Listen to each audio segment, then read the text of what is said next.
पिछले क्लास में हम लोग विभिन्न प्रकार के एंडोक्राइन ग्रंथियों के बारे में पढ़े थे। किस ग्रंथि से कौन सा हार्मोन निकलता है ये हमने देखा था। आज इन हार्मोन्स के काम क्या हैं और इनके अधिक हो जाने से या इनके कम हो जाने से क्या-क्या अनियमितताएं डेवलप होती हैं इसको पढ़ें। तो आइए देखते हैं। सबसे पहले पिट्यूटरी ग्रंथि को लेते हैं। पिट्यूटरी ग्रंथि के हम लोग पहले देख चुके हैं, दो भाग होते हैं। अग्रभाग को एंटीरियर पिट्यूटरी और पश्च भाग को पिट्यूटरी पिट्यूटरी कहते हैं, पोस्टीरियर पिट्यूटरी कहते हैं, या इसको न्यूरो हाइपोफाइसिस भी कहा जाता है। तो इससे दो हार्मोन निकलते हैं। टू हार्मोन्स, यहाँ पर देखिए, two hormones are secreted from posterior pituitary. Neuro hypophysis से दो हार्मोन निकलते हैं। ये पहला है वेसोप्रेसिन और एंटी डायूरेटिक हार्मोन, ADH भी इसे कहा जाता है, और दूसरा ऑक्सीटोसिन होता है। पहली बात तो वेसोप्रेसिन जो है वो एक पॉलीपेप्टाइड है जिसमें 9 अमीनो एसिड होते हैं, अर्थात ये एक छोटा पॉलीपेप्टाइड होता है। इसका काम है it increases the reabsorption of water from proximal convoluted tubules of nephrons and collecting ducts.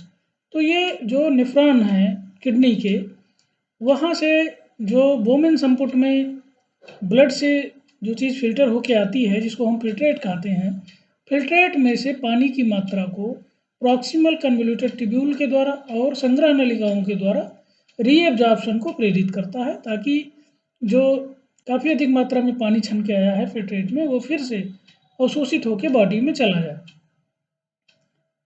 और कुछ टिश्यू में ये ब्लड प्रेशर यानी रुधिर की वाहिनियों को सिकोड़ के ब्लड प्रेशर बढ़ाने का काम करता है, और उसी के आधार पर इसको वेसोप्रेसिन कहा जाता है।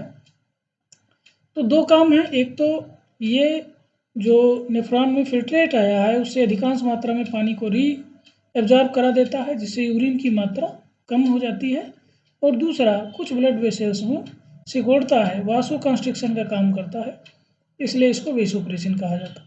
अब अगर इसका हाइपोसेक्रेशन होता है तो क्या होगा? Hyposecretion of this hormone causes less reabsorption of water in nephrons. अगर इस हार्मोन का कम सेक्रेशन होगा तो नेफ्रॉन में पानी का बहुत कम पुनर्अवशोषण होगा, thus increasing the volume of urine. और अगर पानी कम अवशोषित होगा तो जो शेष पानी बचेगा वो सब यूरिन के रूप में रहेगा और यूरिन की मात्रा बढ़ जाएगी। तो thus increasing the volume of urine this causes, और ये जो है क्रिएट करता है मोर फ्रिक्वेंट यूरिनेशन। इस तरीके से यूरिन की मात्रा बढ़ेगी तो बार बार यूरिन के लिए जाना पड़ेगा व्यक्ति को। And this condition is called as diuresis और पॉलीयूरिया, और इस दशा को डायूरेसिस कहा जाता है या पॉलीयूरिया कहा जाता है। इसी को डायबिटीज इंसिपिडस भी कहते हैं। तो एक डायबिटीज होती है डायबिटीज मेलाइटस, जो कि इंसुलिन की कमी से होता है। अगर वेसोप्रेसिन की कमी हो जाए तो डायबिटीज इंसिपिडस होता है। This hormone also causes vasoconstriction of blood vessels in many tissue, which lead to increase in blood pressure. So it is termed as vasopressin. बहुत सारे ऊतकों में ये रुधिर वाहिनियों को सिकोड़ने का काम करता है, जिससे रुधिर का दाब बढ़ता है, इसलिए इसको वेसोप्रेसिन कहा जाता है। The artificial vasopressin is called as पिट्रेसिन। कृत्रिम रूप से जो वेसोप्रेसिन तैयार किया जाता है चिकित्सा के लिए, उसको पिट्रेसिन कहा जाता है। पोस्टीरियर पिट्यूटरी का दूसरा महत्वपूर्ण हार्मोन ऑक्सीटोसिन है। ये भी एक पॉलीपेप्टाइड होता है और इसमें भी 9 अमीनो एसिड होते हैं। So it also has 9 amino acid. It causes the contraction of smooth muscles of uterus.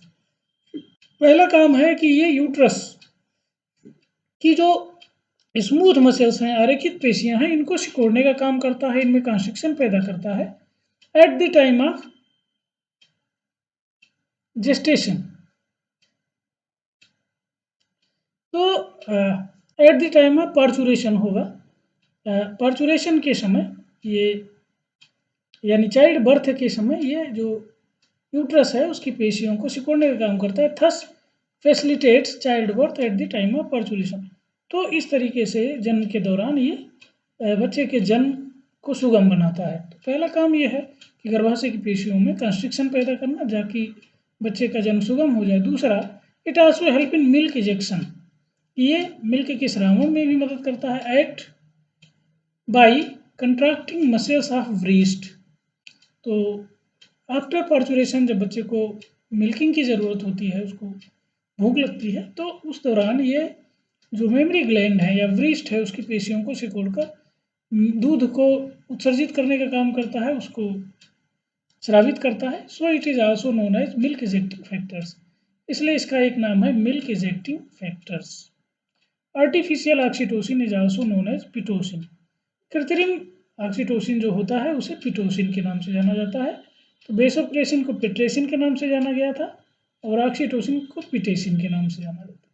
तो इसके दो काम हो गए, एक तो यूट्रस की वाल को सिकोड़ना, दूसरा व्रिस्ट की पेशियों को सिकोड़ना ताकि मिल्क का इजेक्शन हो।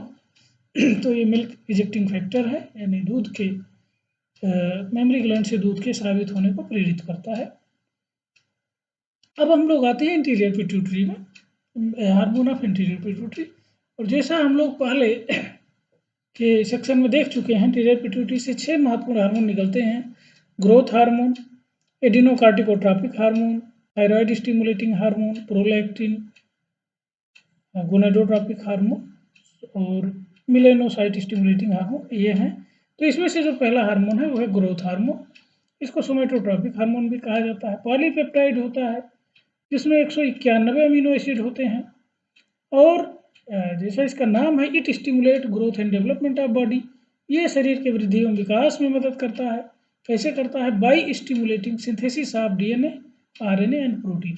तो ये कोशिकाओं में डीएनए, आरएनए और प्रोटीन के निर्माण को प्रेरित करता है, क्योंकि इन सारे तत्वों की ज़रूरत होती है शरीर के वृद्धि के लिए, नई कोशिकाओं के निर्माण के लिए।